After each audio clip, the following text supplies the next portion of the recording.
আজকে আমি আপনাদের সঙ্গে শেয়ার করব শুধুমাত্র আলু দিয়ে তৈরি খুবই টেস্টি ও ক্রিস্পি একটা স্ন্যাক্স।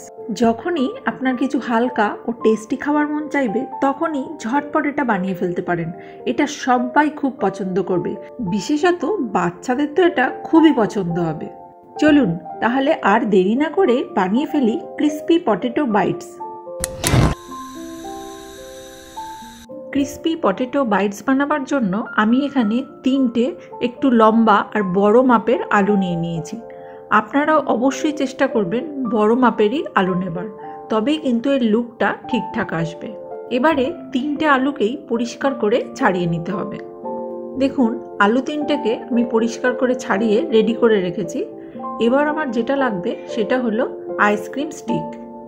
এখানে যে দুটো আইসক্রিম স্টিক একসাথে করে থিকনেসটা দেখাচ্ছি, এতটাই থিকনেস আমার প্রয়োজন, সেই জন্য দুটো আইসক্রিম স্টিককে একসাথে করে দুদিকে আমি সেলুটেপ আটকে দেবো। এইভাবে টোটাল 4টে কাঠি দিয়ে দুটো স্টিক আমি রেডি করে নেব। আর আপনাদের হাতের কাছে যদি আইসক্রিম স্টিক নাও থাকে তাতেও কোনো প্রবলেম নেই, এরকম স্ট্রেট টাইপের কোনো চিরুনি নিয়ে নেবেন। তবে চিরুনির থিকনেসটা একটু খেয়াল রাখবেন, খুব পাতলা হবে না, ঠিক এরকম থিকনেসটা হতে হবে। তো চিরুনি হলেও এখানে চলবে।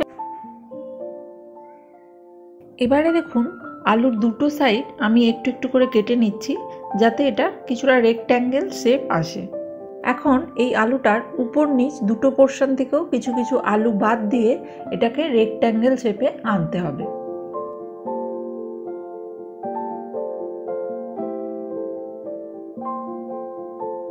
এরপর ঠিক এইভাবে আলুটাকে দুটো সমান ভাগে ভাগ করে নেব। আর সবসময় খেয়াল রাখতে হবে এই কাজটা করার জন্য কিন্তু খুব ধারালো ছুরি বা নাইফই ইউজ করতে হবে। দেখুন আলুটাকে আমি সমান দুভাগে ভাগ করে নিয়েছি। এবারে যে এক্সেস আলুগুলো পড়ে আছে, আপনারা হয়তো নিশ্চয়ই ভাবছেন যে এগুলো ওয়েস্টেজ হবে, কিন্তু কেন ওয়েস্টেজ হবে?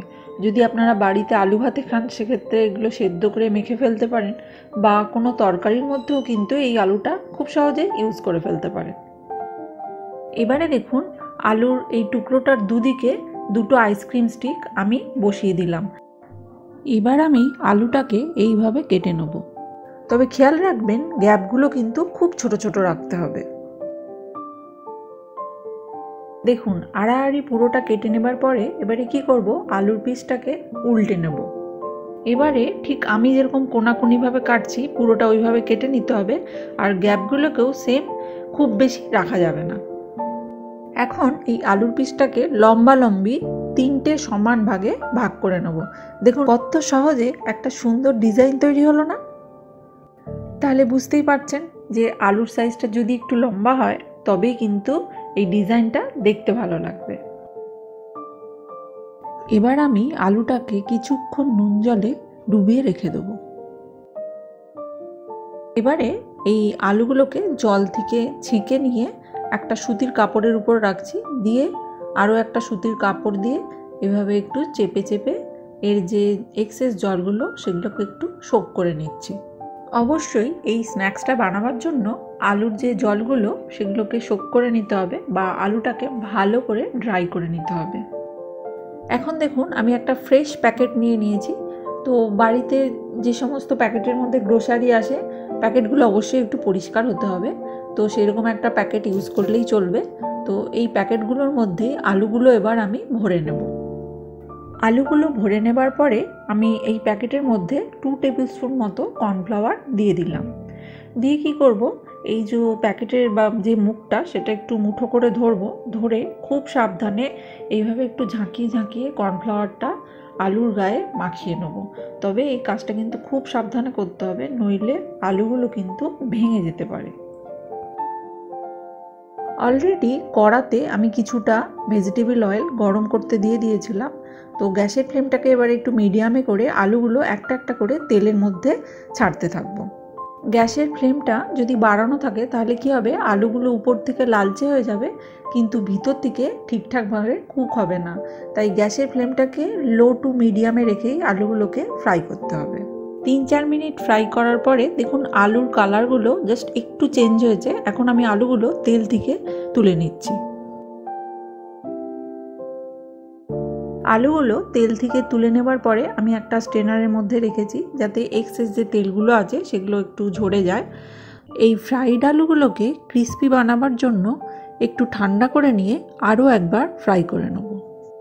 দেখুন, তেলটা আমি আবার গরম করে নিয়েছি।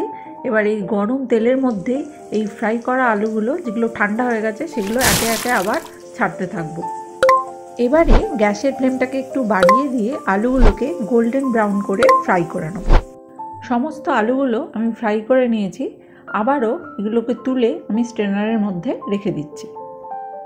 রেডি হয়ে গেল আজকের evening snacks crispy potato bites. এবারে উপর থেকে একটু বিট নুন ছড়িয়ে দেবো।